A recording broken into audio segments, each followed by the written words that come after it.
Okay, how's it going, everybody? Robert here. I think this is gonna be the last video for today, unless I get a request later on.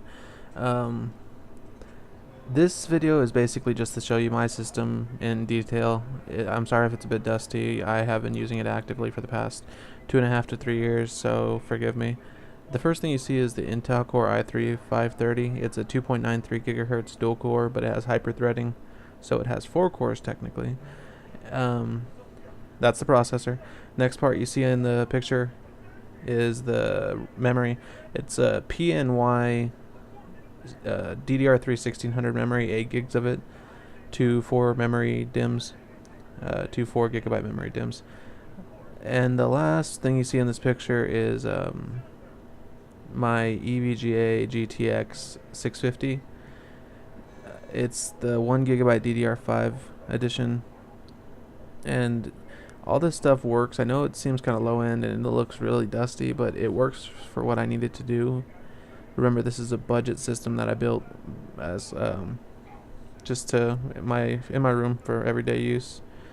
But yeah, and I'm even still using the stock heatsink on it. So as you can see, Intel Core i3, the PNY 8 GB DDR3 memory kit, and the GeForce GTX 650. The next part of my system we're going to get into I'm going to throw up the picture here, is the CX 430 watt power supply. It's by Corsair. It's a lower end power supply, but it does everything I need it to do. It's really reliable. I really do love Corsair's CX Builder series. They're reliable, they're cheap, and they're efficient. So that's my power supply. We're going to move on to the next photo, which is going to be thrown up right here.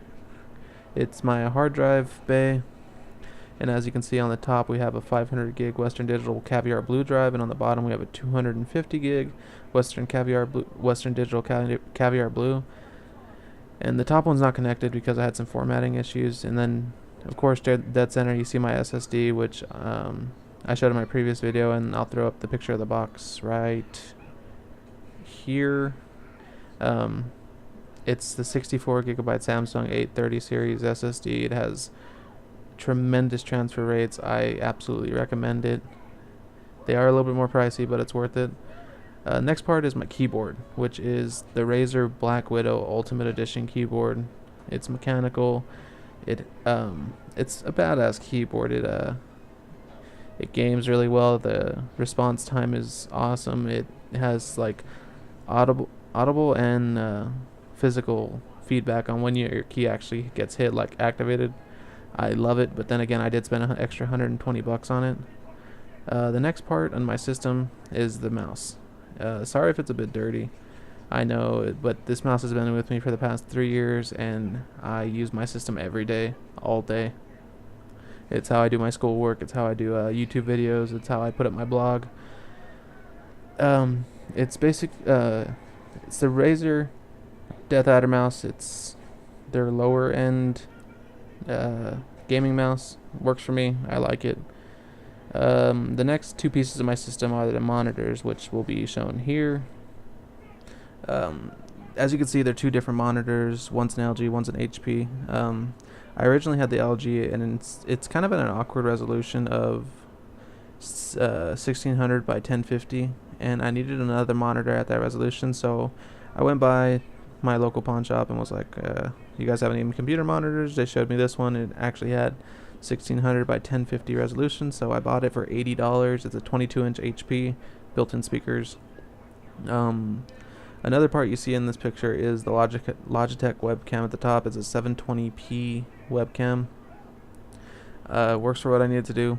All I do is Skype people sometimes, so that's a very basic part of my system, I would guess you would say. And that's basically it, guys. That's everything to my system. I mean, I have other parts to it, like the wireless adapter and the cords and my speakers and my old keyboard and my old mouse, but they're not all that important, so I didn't feel I needed to put them in this video. If you guys need any more information on the system, just leave in the comment section below if you have any questions. Also, if you like the video, please subscribe, leave your leave a like if you liked the video, and everything helps me out right now. That's it for today, guys. I hope you enjoyed the video. Peace out.